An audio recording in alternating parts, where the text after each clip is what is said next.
Adani group కంపెనీల అక్రమాలపై ప్రతిపక్ష India కూటమిలోని Congress నేతలు పార్లమెంట్ ఇంటాబయట రచ్చ చేస్తున్నారు. ఈ క్రమంలో కూటమిలో భాగమైన డీఎంకే ప్రభుత్వం సంకీర్ణ ధర్మానికి కట్టుబడి అదానీ గ్రూప్తో తెగదింపులు చేసుకోవాలని నిర్ణయించింది. కానీ కూటమిలో ప్రధాన పక్షమైన కాంగ్రెస్ అధికారంలో ఉన్న తెలంగాణలో మాత్రం అదానికి సీఎం రేవంత్ రెడ్ కార్పెట్ పరుస్తున్నారు. తీవ్ర విమర్శలు రావడంతో స్కిల్ యూనివర్సిటీకి అదానీ ఇచ్చిన 100 కోట్ల విరాళాన్ని వాపసు చేసిన సీఎం ఒప్పందాల విషయంలో మాత్రం ఆయనకే మద్దతుగా నిలుస్తున్నారు. Ambuja cement plant, pharma company, పాతబస్తీ కరెంటు బిల్లులు సహా పలు ఒప్పందాల్లో రేవంత్ ప్రభుత్వం ఇంకా అంటకాగుతుండడం గమనార్హం.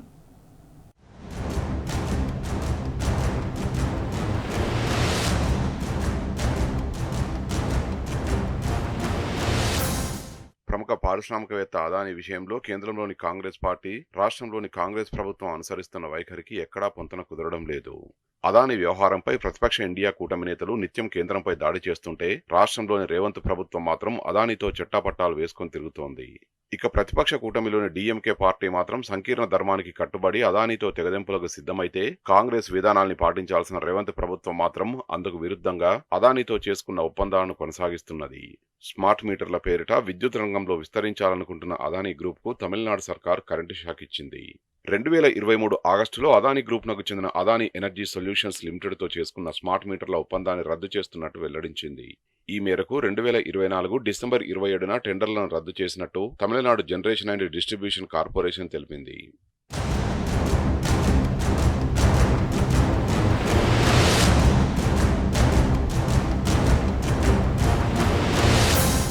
కేంద్ర ప్రభుత్వం తీసుకొచ్చిన స్మార్ట్ మీటర్ల ప్రాజెక్టులో భాగంగా తమిళనాడు రాష్ట్ర వ్యాప్తంగా 82 లక్షల స్మార్ట్ మీటర్లను బిగించాలని స్టాలిన్ ప్రభుత్వం నిర్ణయించింది.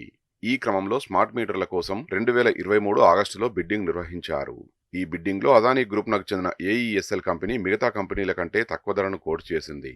దీంతో చెన్నై, కాంచీపురం, చెంగల్పట్టు సహా మొత్తం 8 జిల్లాల్లో స్మార్ట్ మీటర్ల సరఫరా, బిగింపు, రీడింగ్, బిల్లుల వసూలుకు సంబంధించి 4 కాంట్రాక్టులను అదానీ కంపెనీకి అక్కడి ప్రభుత్వం అప్పగించింది. అయితే స్మార్ట్ మీటర్ల కాంట్రాక్టు దక్కించుకున్న ఏఈఎస్ఎల్ కంపెనీ ఇంతకుముందు మహారాష్ట్ర, బీహార్లోనూ ఈ కాంట్రాక్టుల్ని దక్కించుకుంది. దీంతో ఒక్కో స్మార్ట్ మీటర్కు అక్కడ కంపెనీ ఎంత కోట్ చేసిందన్న విషయంపై టీఏఎన్టీ ఈడీసీఓ అధికారులు ఆరా తీశారు. ఒక్కో స్మార్ట్ మీటర్కు బయట రాష్ట్రాల కంటే తమ దగ్గర 120 రూపాయల చొప్పున అదానీ కంపెనీ ఎక్కువ వసూలు చేస్తోందని అధికారిక వర్గాలు గుర్తించి అదే నివేదికను ప్రభుత్వానికి సమర్పించాయి.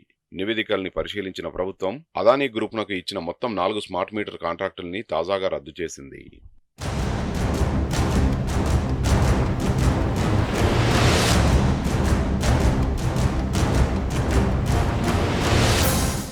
ఇండియా కూటమిలో ఒక భాగస్వామ్య పక్షంగా ఉన్న డీఎంకే పొత్తు ధర్మంలో భాగంగా కూటమి పాలసీకి కట్టుబడి అదానీతో తెగదెంపులు చేసుకుంది. అయితే కూటమి సారథ్యం వహిస్తున్న కాంగ్రెస్ పార్టీ అధికారంలో ఉన్న తెలంగాణలో మాత్రం రేవంత్ ప్రభుత్వం వైఖరి అదానీకి అనుకూలంగా ఉండడం విస్మయం కలిగిస్తోంది. తెలంగాణలో కాంగ్రెస్ ప్రభుత్వం ఏర్పడిన తర్వాత అదానీతో రేవంత్ బంధం బలపడుతున్నట్లు జరుగుతున్న పరిణామాలు, పరిస్థితులు స్పష్టం చేస్తున్నాయి. రాష్ట్రంలో విద్యుత్తు, సిమెంట్, డాటా సెంటర్లు తదితర రంగాల్లో 12,400 కోట్ల రూపాయల పెట్టుబడులు పెట్టేందుకు గత జనవరిలో దావోస్లో జరిగిన వరల్డ్ ఎకనామిక్ ఫోరం సదస్సులో ప్రభుత్వం, అదానీ గ్రూప్ మధ్య ఒప్పందం జరిగింది. Adani group chairman Gautam Adani, CM Revanth ఈ ఒప్పందంపై సంతకాలు చేశారు.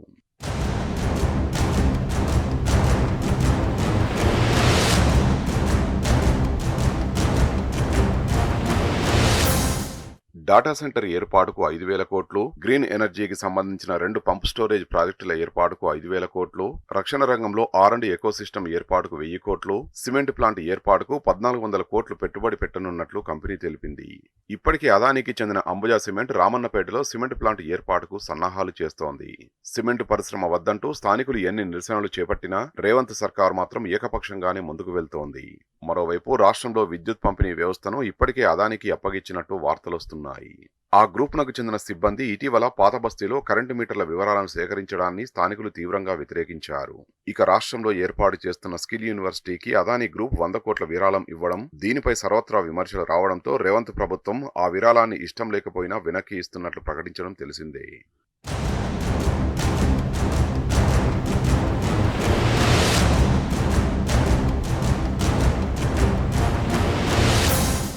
దేశంలో సౌర విద్యుత్ ఉత్పత్తి సరఫరా ఒప్పందాలు చేసుకునేందుకు ఏపీ, ఒడిశా, తమిళనాడు, జమ్మూ కాశ్మీర్, ఛత్తీస్గఢ్ రాష్ట్రాల్లోని ఉన్నతాధికారులకు అదానీ గ్రూప్ ప్రతినిధులు 2029 కోట్ల ముడుపులు ఇచ్చారంటూ అమెరికాలోని ఈస్ట్ డిస్ట్రిక్ట్ న్యూయార్క్ కోర్టులో గత నవంబర్లో అభియోగాలు నమోదయ్యాయి. దీనిపై అదానీ గ్రూప్ చైర్మన్ గౌతమ్ అదానీపై అరెస్ట్ వారెంట్ కూడా జారీ అయింది.